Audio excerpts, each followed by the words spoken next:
राधे राधे दोस्तों, आइए संकष्टी चतुर्थी व्रत की कथा सुनते हैं।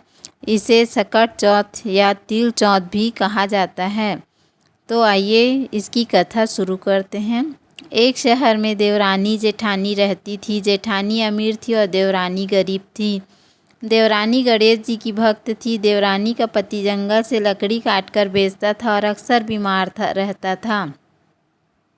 देवरानी जेठानी के घर का सारा काम करती और बदले में जेठानी बचा हुआ खाना, पुराने कपड़े आदि उसको दे देती थी।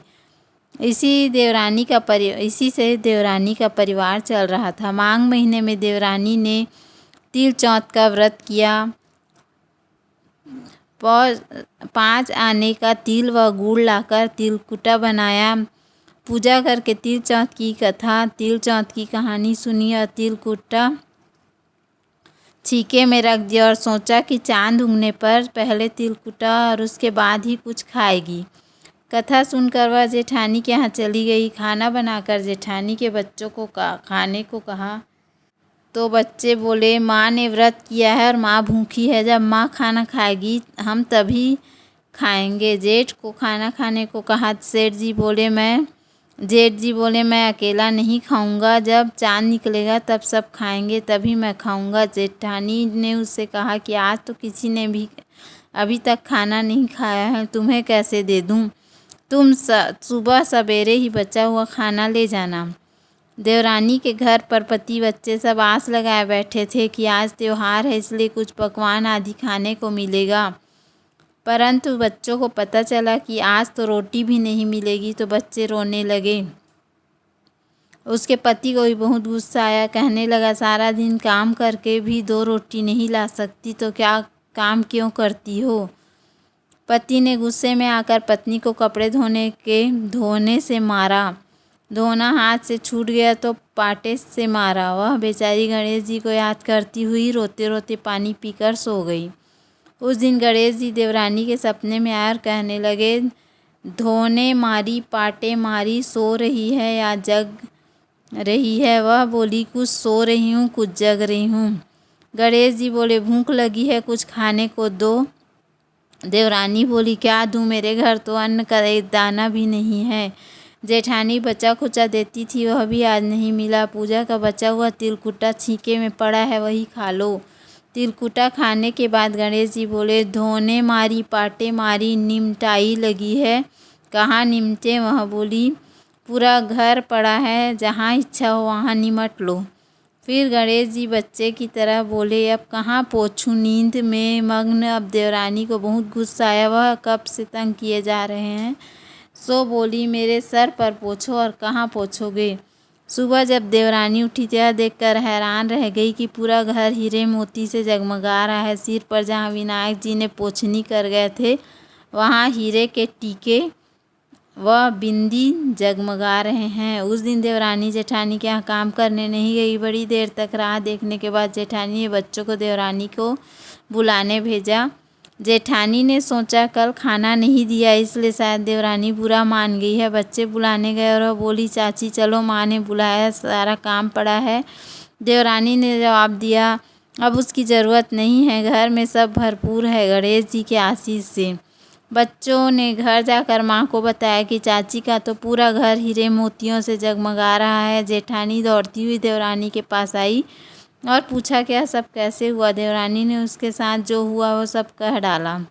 घर लौटकर जेठानी अपने पति से कहा कि आप मुझे धोने और पाटे से मारो। उसका पति बोला, भली मानस, मैंने कभी तुम पर हाथ नहीं उठाया, मैं तुम्हें धोने और पाटे से कैसे मार सकता हूँ?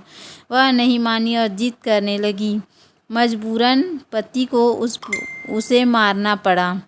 उसने ढेर सारा घी डालकर चूरमा बनाया और छीके में रखकर वह सो गई। रात को चौथ विनायक जी सपने में आए और कहने लगे, भूख लगी है, क्या खाऊं? जेठानी ने कहा, गणेश जी महाराज, मेरी देवरानी के यहाँ तो आपने सूखा तिलकुटा खाया था, मैंने तो झरते घी का चूरमा बनाकर आपके लिए छीके में रख दिया है। फल है और मेवे भी रखे हैं, जो चाहे खा लीजिए। बाल स्वरूप गणेश जी बोले, अब निपटे कहाँ? जेठानी बोली, उसके यहाँ तो टूटी फूटी झोपड़ी थी, मेरे यहाँ तो कंचन के महल हैं, जहाँ चाहो निपटो। फिर गणेश जी ने पूछा, पोछू कहाँ? जेठानी बोली, मेरे ललाट पर बड़ी सी बिंदी लगाकर पोछ लो।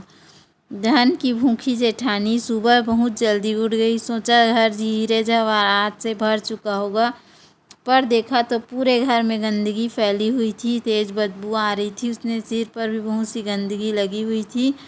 उसने कहा, हे गणेश जी महाराज, यह आपने क्या किया? मुझसे रूठे और देवरानी पर टूटे।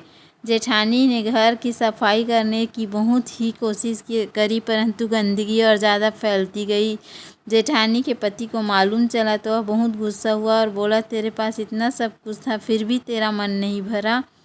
परेशान होकर चौथ के गणेश जी से मदद की विनती करने लगी। गणेश जी ने कहा, देवरानी से जलन के कारण तूने आज जो कुछ किया था उसी का फल है।